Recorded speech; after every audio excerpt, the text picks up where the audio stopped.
Olá, amados, graça e paz, que a presença de Jesus esteja com você, aonde quer que você esteja nesse momento, de onde quer que você esteja nos assistindo, nos ouvindo, que você possa estar envolvido com essa gloriosa presença de Jesus. Eu acredito que Jesus, na verdade, Ele quer envolver a sua vida, tocar no seu coração, redirecionar a sua vida e abençoar grandiosamente toda a sua história, desde agora e para sempre. É o que Deus tem reservado para a sua vida. É um tempo de bênção, é um tempo de vitória. Muito embora o que nós estamos vivenciando não parece nos levar para nada disso, mas a verdade é que quando nós estamos com Deus, tudo que Deus tem para nós é bom.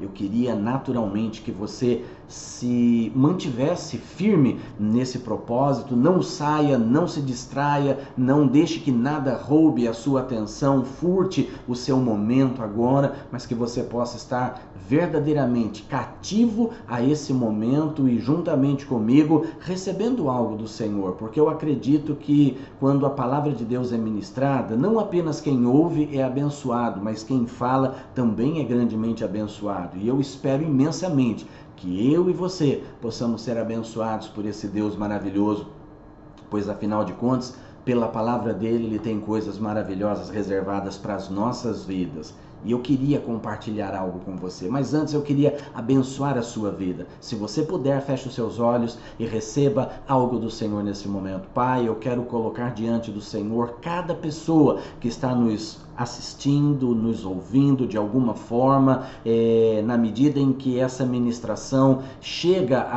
até onde essa pessoa está, que a tua bênção também possa alcançar a vida dessa pessoa, que o Senhor derrame a tua graça sobre os teus filhos, que o Senhor os envolva, que a tua proteção esteja sobre cada um, envolve estes, assim como os familiares de todos eles, pois eu peço, Pai, em nome de Jesus, que o Senhor derrame o teu favor e a tua graça, em nome de Jesus Cristo. Amém.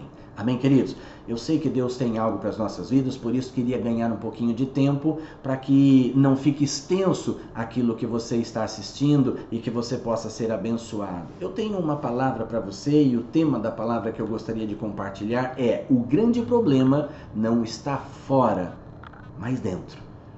Como assim, pastor? Não entendi esse tema. Esse tema parece não dizer muitas coisas, mas a verdade é que na vida nós muitas vezes estamos focados naquilo que está acontecendo ao nosso redor e as questões que estão chegando até nós, e muitas vezes focados nisso, nós acreditamos que se nós tivéssemos uma estratégia contra isso ou quanto a isso, nós estaríamos melhores, porque dessa forma estaríamos dissipando os problemas da nossa vida, quando na verdade maior parte dos problemas que nós enfrentamos não estão no nosso exterior, mas no nosso interior.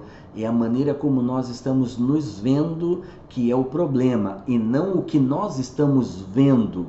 Deixa eu ver se eu repito para você entender. É a maneira como nós nos vemos que é o problema e não o que nós estamos vendo, porque às vezes nós estamos lutando com o que estamos vendo, mas não estamos verdadeiramente cientes de que o problema está no nosso interior.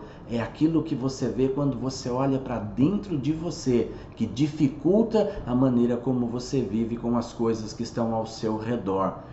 A palavra diz algo muito interessante em Provérbios 23, versículo 7. Ela diz assim: assim como você pensa na sua alma, assim você é.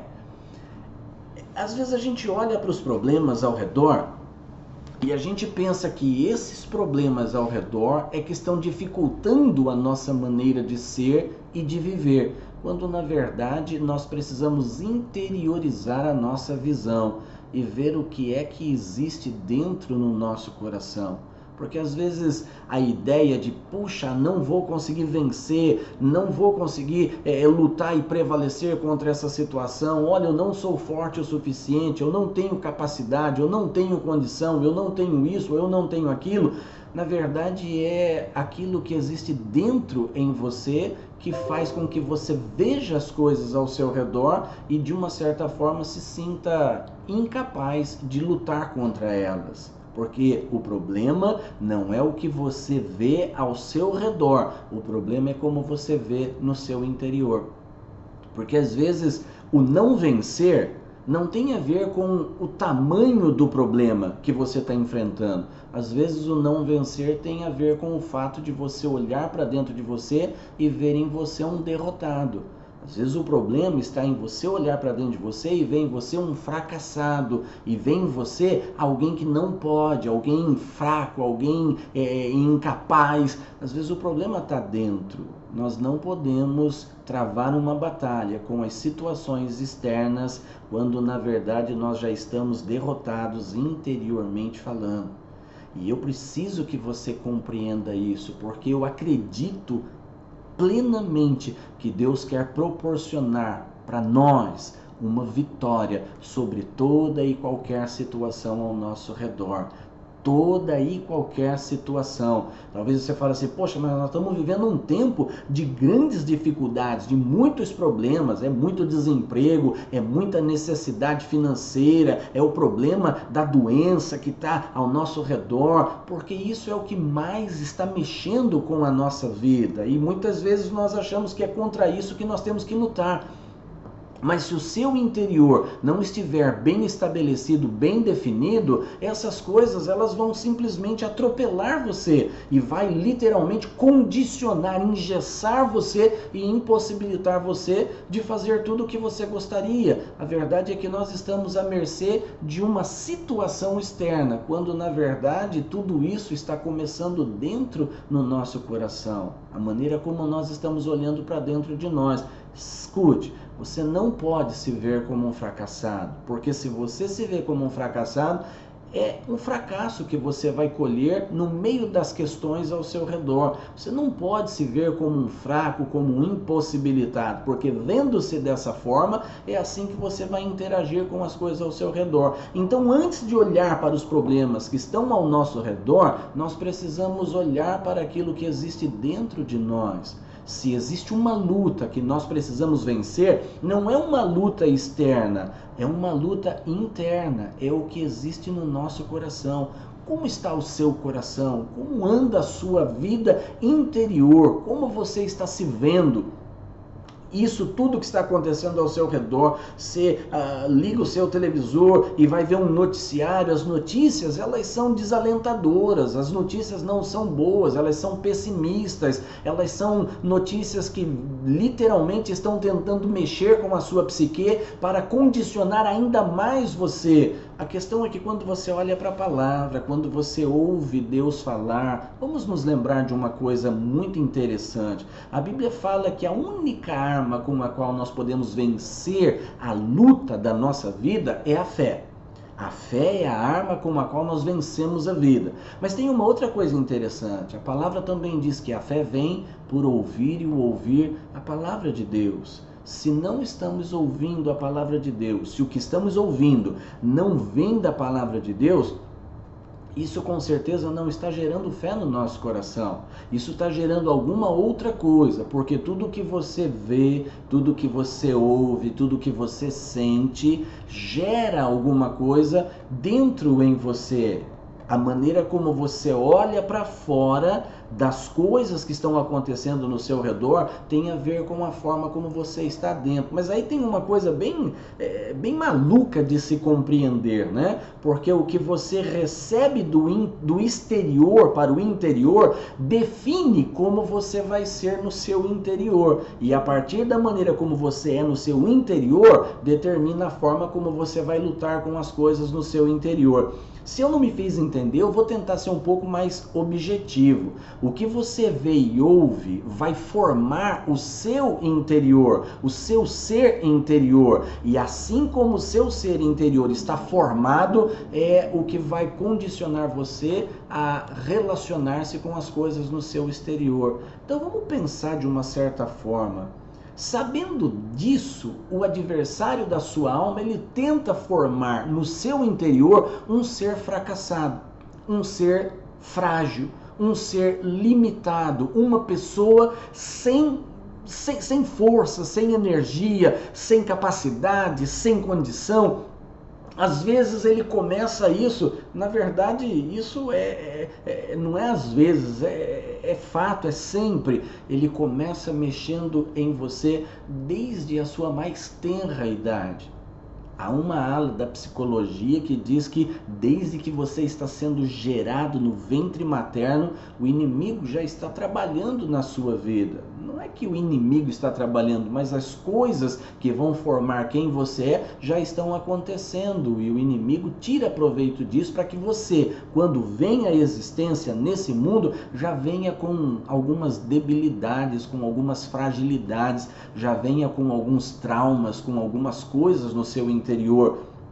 Como, por exemplo, quando você ainda está no ventre e sofre uma rejeição de pai, de mãe, isso já traz traumas dentro de você, isso já traz algumas deficiências na sua formação, na sua composição da psique, isso já traz algumas debilidades em você. E na medida que você começa a crescer, ele começa a injetar em você alguns pesos que vão, de alguma forma, dificultar ainda mais a sua formação. Por exemplo, de repente você ouve de uma pessoa que você aprecia muito como um pai, uma mãe: menino, menina, você nunca vai ser nada na vida, você nasceu, você não aprende, você é burro, você é isso, você é aquilo, e começa a depreciar quem você é. São palavras que estão entrando em você e que vão formar quem você é. O problema não são as coisas ao seu redor, é o que existe dentro de você.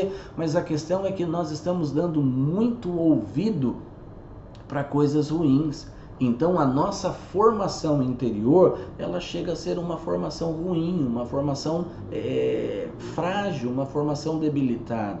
Por isso que a fé vem pelo ouvir. Se fé vem pelo ouvir, incredulidade vem por ouvir também. E quando nós ouvimos o que não vem de Deus, alguma coisa está sendo formada em nós. Mas quando nós ouvimos a palavra de Deus, quando nós estamos dando crédito ao que Deus está nos falando, isso está formando algo em nós.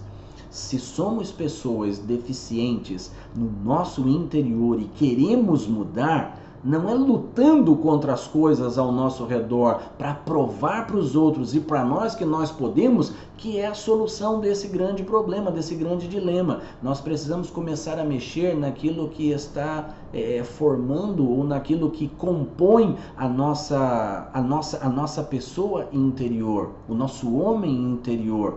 Então nós precisamos mudar aquilo que é a base do que nós cremos de verdade. Porque se eu creio que eu sou um derrotado, porque muitos falaram, é um derrotado que eu vou ser ao longo da minha vida. Se eu creio que eu sou um fracassado, porque muitos disseram isso a meu respeito, é isso que eu vou colher no meio das situações com as quais eu vou lutar ao longo da minha vida. Ou seja, se eu quero mudar essas bases, eu preciso mudar aquilo que compõe esse ser interior. E para mudar isso, eu preciso mudar as minhas ideias. Eu preciso mudar as minhas composições mentais, aquilo que eu penso, aquilo que eu raciocino. A palavra fala sobre a necessidade de nós sermos transformados pela renovação do nosso entendimento. Eu preciso ser transformado, e essa transformação só acontece por meio de substituição. Ninguém é transformado por acaso, do nada. É necessário que haja substituição, ou seja, existe algo que nos compõe. Esse algo, para sair, é necessário que alguma outra coisa exista para entrar no lugar disso. E essa transformação, não vos conformeis com esse mundo, mas transformai-vos pela renovação do vosso entendimento, tem a ver exatamente com isso. Para eu tirar um pensamento ruim, eu tenho que colocar um pensamento bom. Para eu tirar um pensamento de fracasso, eu tenho que colocar um pensamento de vitória. Alguma coisa precisa entrar para que outra saia. Caso contrário, vai ser aquilo a vida toda. E aí eu quero que você compreenda o seguinte: a maneira como você luta com tudo ao seu redor tem a ver com aquilo que existe dentro de você. Tem um texto na Bíblia, especificamente, me ocorre, E eu acho assim bem interessante a gente abordar nesse momento. No livro de Números, no capítulo 13, né, a partir do versículo 25, fala sobre, na verdade assim, Números 13, todo ele fala sobre os homens, os 12 homens que foram espiar a terra prometida. Tem algo interessante.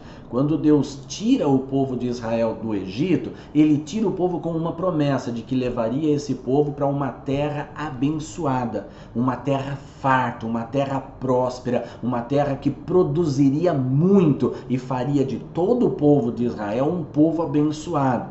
E Deus naturalmente tira o povo do Egito com mão forte, de uma forma sobrenatural, e direciona esse povo para essa terra. Muitas coisas acontecem até que o povo chegue no momento em que ele vai ver, visualizar, ter uma experiência juntamente nessa terra. E aí o que ocorre é que quando o povo chega naquele lugar onde eles iriam conhecer a terra, então Moisés vem e separa 12 homens e manda 12 homens para ver como era essa terra. Capítulo 13 é exatamente isso que está acontecendo no livro de Números. Quando a gente chega no versículo 25, vai dizer assim, olha: depois voltaram de espiar a terra ao fim de 40 dias, e caminharam e vieram a Moisés e a Arão e a toda a congregação dos filhos de Israel no deserto de Parã, a Cádiz, e tornando deram-lhes conta a eles e a toda a congregação e mostraram-lhes o fruto da terra. E contaram-lhe e disseram: fomos à terra a que nos enviaste, e verdadeiramente mana leite e mel, e este é o fruto. O povo, porém, que habita nessa terra é poderoso, e as cidades fortes e muito grandes, e também ali vimos os filhos de Anak.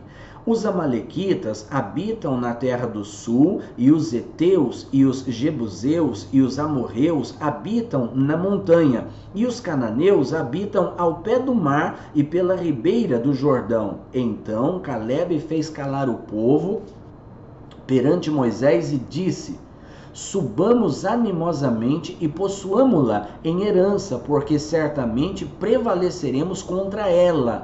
Porém os homens que com ele subiram disseram: não poderemos subir contra aquele povo, porque é mais forte do que nós. E infamaram a terra que tinham espiado perante os filhos de Israel, dizendo: a terra pelo meio da qual passamos a espiar é terra que consome os seus moradores, e todo o povo que vimos no meio dela são homens de grande estatura. Também vimos ali gigantes, filhos de Anak, descendentes dos gigantes, e éramos aos nossos olhos como gafanhotos, e assim também éramos aos seus olhos. Eu acho interessante essa passagem nesse contexto em que nós estamos abordando, porque fala de algo muito real nessa situação, porque 12 homens foram espiar a terra, era a promessa de Deus, Deus nunca nos enganou dizendo que as promessas dele seriam de forma simples, muito pelo contrário, nós lutaríamos por essas promessas, nós teríamos algo a fazer em favor dessas promessas. O simples fato de aceitar Jesus tem a ver com renunciar a si mesmo. Então todas as promessas de Deus, elas têm a ver com um posicionamento da nossa parte. Não era difícil aqui. Deus tinha uma terra abençoada para dar ao povo, mas para o povo entrar nessa terra, eles teriam que lutar por ela. Eles teriam que fazer alguma coisa para se apropriar dessa terra. Assim como hoje, nós queremos ser vitoriosos, ser abençoados, e muitas vezes nós achamos que é possível que isso aconteça sem que a gente faça nada, sem que a gente ouça a palavra, sem que a gente obedeça a palavra, sem que a gente se posicione frente à palavra. É graça, pastor, é graça, mas graça não é sinônimo de preguiça, graça é sinônimo de ação, graça é sinônimo de receptividade, e para receber é necessário fazer alguma coisa. Você tem que estender as suas mãos, você tem que tomar posse, você tem que trazer para si, e uma vez que você recebe algo de Deus, você se posiciona frente àquilo que Ele está te dando, da maneira como é conveniente, em gratidão, sendo agradecido. Às vezes as pessoas se esquecem, são abençoadas, mas se esquecem de agradecer a Deus. E são coisas que são essenciais nesse momento. Mas aqui, esse pessoal que foi espiar a terra, voltaram trazendo notícia de como a terra era. E a primeira coisa que eles falam é, olha, Deus não nos enganou, Deus não mentiu pra gente. A terra é verdadeiramente uma terra muito abençoada, é uma terra muito próspera, é uma terra que tudo que planta nela, colhe e colhe em abundância.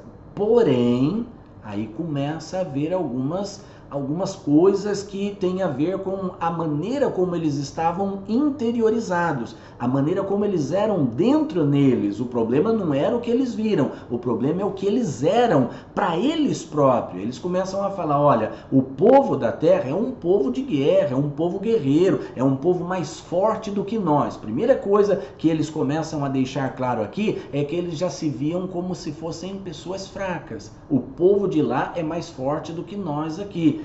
Eles naturalmente estavam contando com a capacidade que eles tinham. E todas as vezes que nós olharmos para as situações ao nosso redor e contarmos com o que nós podemos fazer apenas, é fato que os problemas vão nos sucumbir, vão acabar conosco.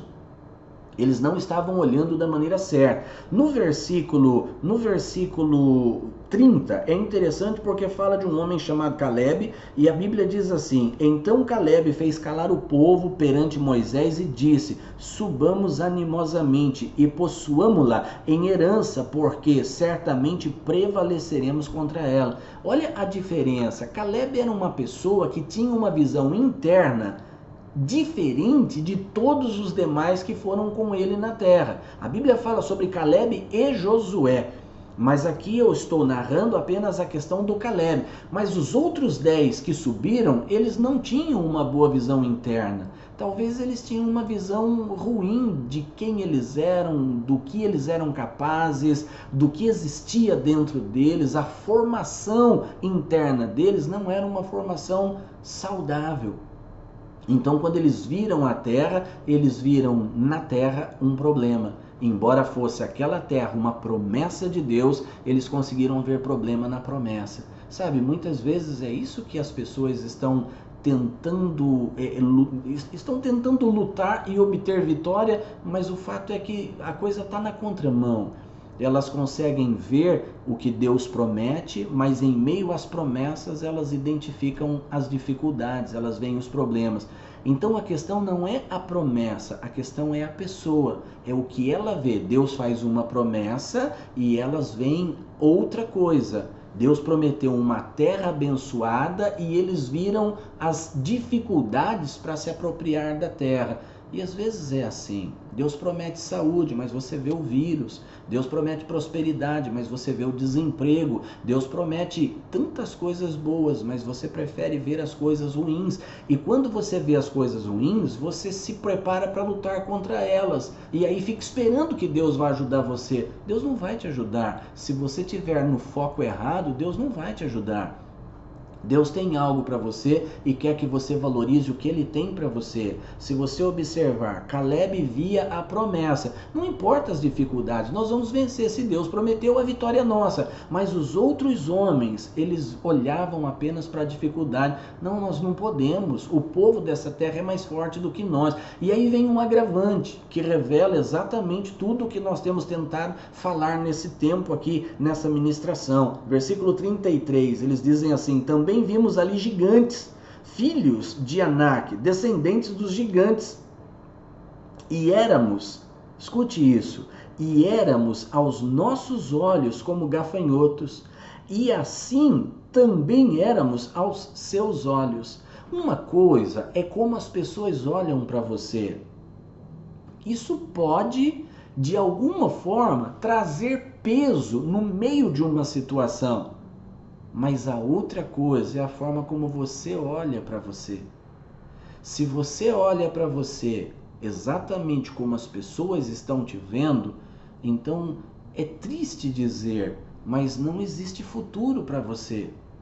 Se você olha para você da maneira como as pessoas olham para você, não existe futuro para você. Nós precisamos aprender a olhar para nós da maneira como Deus olha para nós. Não importa o nosso histórico, o que nós já fizemos ou deixamos de fazer. Se olharmos para trás, pode ser que o que nós vamos identificar são muitas coisas ruins, fizemos muita coisa ruim, demos muita cabeçada, tropeçamos muito, fizemos muita coisa errada. Se colocássemos na balança, talvez o peso das coisas erradas iria de uma certa forma, fazer algo relacionado às coisas boas como se elas nem existissem. São muitas coisas erradas, mas a questão é se você insiste em olhar para você e identificar as suas deficiências com as coisas que estão acontecendo ao seu redor, você nunca vai vencer e prevalecer. O que Deus tem colocado no meu coração nesse momento para compartilhar com você é para que você aprenda a olhar para você e enxergue em você o que Deus vê quando olha para você. Sabe, se olhar para os problemas faz com que você veja em você um gafanhoto, puxa, eu sou uma pessoa insignificante, diante disso eu não consigo nada, eu não sei nada, o fulano é mais inteligente do que eu, o fulano tem mais coisas do que eu. Naturalmente, olhando dessa forma, a única coisa que vai permear o nosso coração, encher o nosso coração, é de inveja, é de mágoa, de decepção, de frustração. Nós estamos olhando para a coisa errada. Deus nunca vai nos abençoar enquanto a nossa visão, o nosso foco for a dificuldade. Deus quer que olhemos para a promessa. Caleb olhava para a promessa, esses 10 homens olhavam para as dificuldades. Caleb dizia, vamos entrar nessa terra e vamos possuí-la por herança, porque certamente vamos prevalecer. Eles olhavam para a terra e diziam, não podemos, o povo que mora lá é forte, os gigantes habitam ali, nós somos pequenos e fracos. Sabe, Deus não quer que você olhe para as dificuldades. Deus quer que você olhe primeiramente para dentro de você e enxergue lá dentro o que Deus vê quando olha para você. Por isso que a palavra diz que quando nós estamos em Cristo, escute, não é quando nós estamos na igreja, é quando nós estamos em Cristo. Não estou falando que estar ou não na igreja, a igreja não é a questão aqui, mas às vezes as pessoas acham que por frequentar os cultos, elas já são aquilo que elas deveriam ser, quando na verdade ser o que se deve ser é quando você literalmente está em Cristo. É nele que nós nos tornamos novas criaturas, é nele que nós somos abençoados, é nele que nós temos a redenção e dentro do que eu estava falando, é nele que nós somos mais do que vencedores. Nós nos tornamos mais do que vencedores quando nós estamos nele. E quando nós estamos nele, nós precisamos olhar para dentro em nós e ver o que ele vê quando olha para dentro de nós. O que Jesus vê quando ele olha para dentro de mim? Ele vê um vitorioso, ele vê um vencedor, ele vê uma pessoa capaz. E não é diferente o que ele vê quando olha para dentro de você, um vitorioso, uma vitoriosa, uma pessoa capaz, uma pessoa forte, uma pessoa que tem condição de chegar, uma pessoa que vai além, uma pessoa que tem um potencial ainda e que não foi explorado na totalidade. É isso que ele vê quando ele olha para você. A questão é que quando nós olhamos para dentro de nós, o que nós vemos não é bom. E aí nós olhamos para os problemas e diante dos problemas nós nos sentimos incapazes. Sabe, deixa Jesus mudar a sua visão interior. Deixa Jesus mudar o seu coração. Lembra, a fé vem pelo ouvir e ouvir a palavra de Deus. Quando você ouve o que Deus está ali falando, isso começa a mexer com quem você é.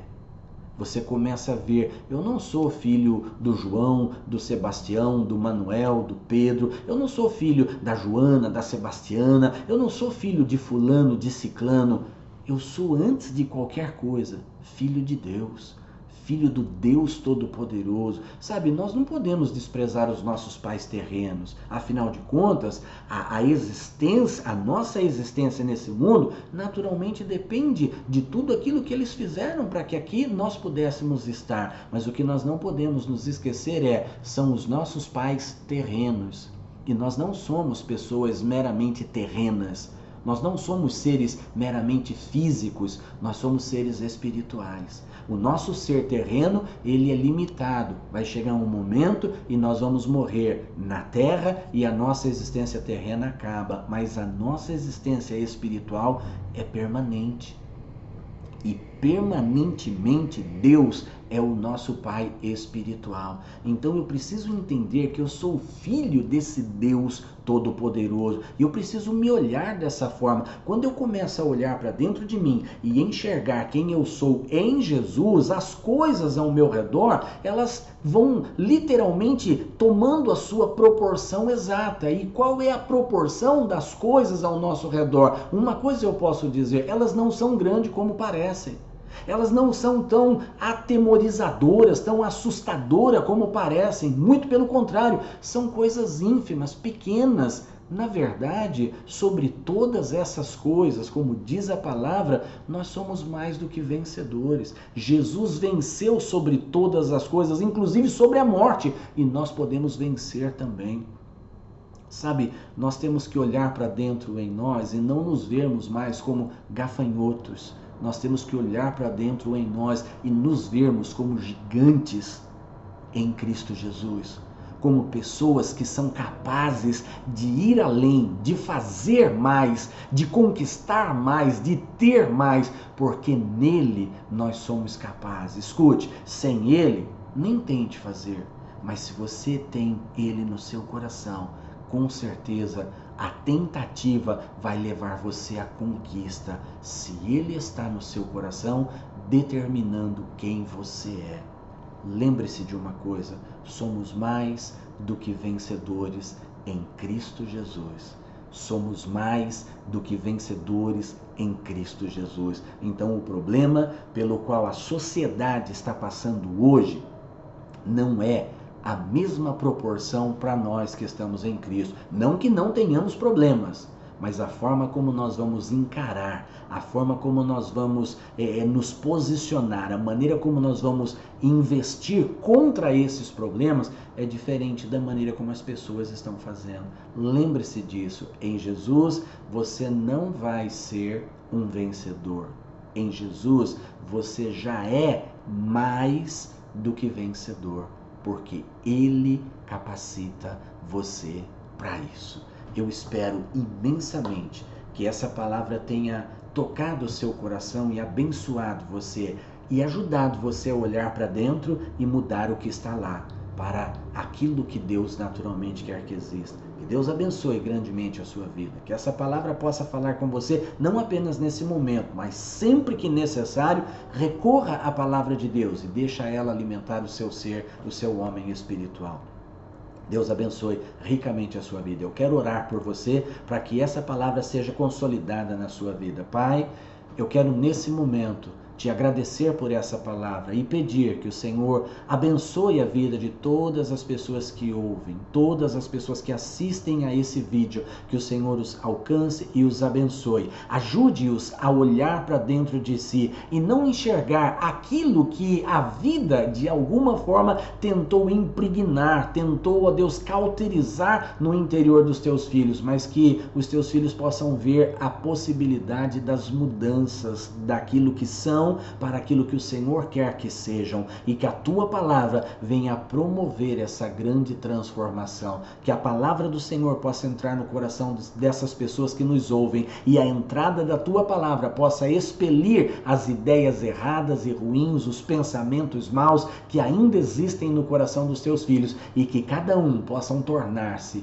pela tua presença e pela tua palavra vitoriosos, mais do que vencedores, Pois assim eu te peço e por isso eu te agradeço, Deus, no nome de Jesus Cristo. Amém e glória a Deus. Que Deus abençoe poderosamente as vidas de todos vocês. Só lembrando, não deixe de praticar o seu culto em casa. Não podemos cultuar na igreja, mas faça o seu culto no lar, o seu culto doméstico. Reúna a sua família, compartilhe uma palavra, um pequeno texto, faça uma oração, cante um louvor, adore a Deus na sua casa. Eles até podem fechar as nossas igrejas, mas não podem nos calar e não podem impedir-nos de cultuar ao nosso Deus. Então faça o culto na sua residência e que Deus abençoe poderosamente a sua vida e a sua família em nome de Jesus. Que Deus abençoe a todos vocês.